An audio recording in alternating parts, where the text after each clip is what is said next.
La economía mundial está viviendo los cambios más importantes en las últimas décadas, lo que genera alarma y preocupación, pero estos cambios también crean oportunidades únicas. Es verdad que Donald Trump ha declarado la guerra a todo el mundo y su objetivo es claro, intentar salvar la economía de Estados Unidos. Y esto comienza a sonar más aterrador si lo comparamos con la gran crisis financiera del 2008 que sucedió el 18 de septiembre del 2007. Pocos meses antes de la recesión, la Reserva Federal, el Banco Central de Estados Unidos, bajó 50 puntos la tasa de interés y el trimestre siguiente y vimos que la economía empezó a colapsar en 2008. Curiosamente, el 18 de septiembre del año pasado volvió a tomar exactamente la misma decisión.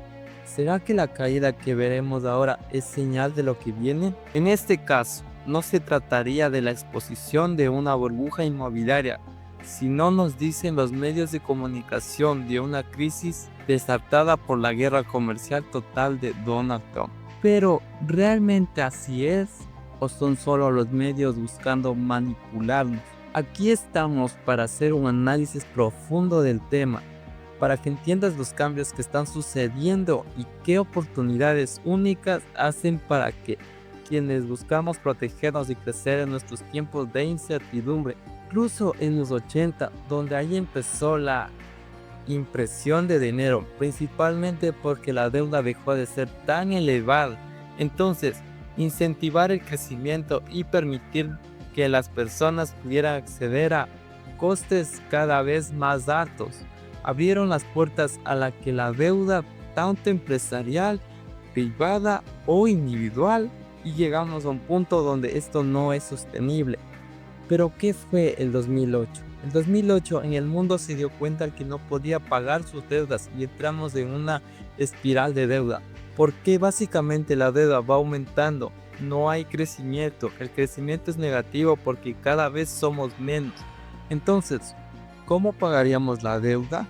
No se puede. Entonces, el 2008 fue el momento donde el mercado se dio cuenta de que estructuralmente estábamos rotos y ahí teníamos dos opciones: o permitir un crack global interconectado y consecuencias terroríficas con una parte de la población jubilada sin poderse mantener a sí misma. Es posible, sobre todo en una etapa muy avanzada del estado del bienestar. ¿Cuál fue su solución? ¿Qué preferimos? ¿Hundirlo todo y volver a empezar, o manipularlo que esto todo el mundo pague los platos rotos sin que se den cuentas, imprimiendo y creando más dinero por parte del gobierno? Esto es lo que han hecho. Desde entonces, el gobierno tiene la potestad de hacer algo que es maravilloso, que es el manipulo el valor del dinero. Los activos suben, por tanto, el colateral del sistema, la hipoteca, nunca entran en números rojos, porque el piso siempre vale más. Las acciones siempre valen más, criptos siempre vale más. Lo que nunca vale más es tu dinero. Tu salario no crece con la devaluación o el aumento de los activos. Algo que me llamó la atención respecto a esto es como claro muchos están en estos momentos contando una gran crisis financiera. Obviamente comprar lo que viene ahora con 2008 no tiene mucho sentido porque ahí explotó una burbuja inmobiliaria. Estamos hablando de otro tipo de cosas, pero si uno ve ciertos paralelismos, me llamó la atención que justamente el 18 de septiembre del 2007, antes de la crisis, la Reserva Federal bajó las tasas de interés 50 puntos básicos. El desempleo también, uno lo veía en niveles similares en Estados Unidos y uno lo veía los titulares, literalmente nos decía lo mismo que se está diciendo ahora. Entonces ahí uno empieza a decir, ¿será que va a pasar algo así? Entonces, por eso te pregunto, en este contexto, las tasas bajas, desempleo apenas, reputando inflación y demanda, ¿qué tan probable es que veamos una crisis financiera comparable a las de este momento?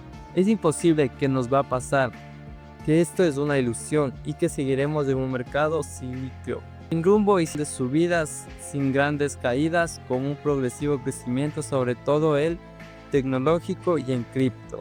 Desde el momento en el que el Banco Central se dio a sí mismo la posibilidad de ceder, crear dinero y asumir deuda, impagable sin pagarla. Todo lo que haya pasado en él no tiene ningún sentido. Un ejemplo es el COVID, en el momento en el que el sistema podría haber colapsado el 70 y el 50% en casa, sin trabajar, y las voces estaban en máximos. No tiene ningún sentido, era evitarla a toda costa un colapso, porque un colapso significa que la generación más abundante, que es gente a punto de entrar en zona de jubilación, no puede sobrevivir sola. Les derrumbamos a tus ahorros, todo su capital en acciones, activos, inmobiliarios, en lo que ha ahorrado. Y esto es demasiado catastrófico. Así que el Banco Central no va a permitir una crisis si puede imprimir más dinero. Esa es mi opinión. Por eso, aún más tiene más sentido asumir riesgos exagerados. Hay que ir al extremo de la curva del riesgo. Porque si sabes que el Banco Central va a trabajar los tipos de interés de forma artificial, va a hacer que los bonos no sean rentables. En cambio, los activos tienden a subir y encima les añades que van a evitar a toda costa una crisis. Es como escenario perfecto para que por primera vez asumir mucho riesgo con bastantes garantías. ¿Significa que hay que estar todo en cripto? Depende de cada uno. Hay que identificarse como inversor. Creo que hay que aprovechar estos momentos donde el mercado nos está dando señales que asume riesgos. Te obligo a asumir un riesgo, porque no asumirlo equivale a perder tu dinero. Creo que las crisis no viviremos más hasta que llegue un punto en el que haya un cambio tecnológico tan grande que la productividad llega a niveles infinitos. Que la demografía pase a tener trabajadores infinitos gracias a la inteligencia artificial o a la robótica. Y en ese momento habrá crecimiento que podemos pagar la deuda y simplemente estamos esperando una gran revolución industrial que nos quite de los problemas. Y creo que los bancos centrales lo saben. Por eso hay tantas inversiones en chips, en IA, en infraestructura, en energía renovable para reducir los costos y prepararnos para un salto tecnológico.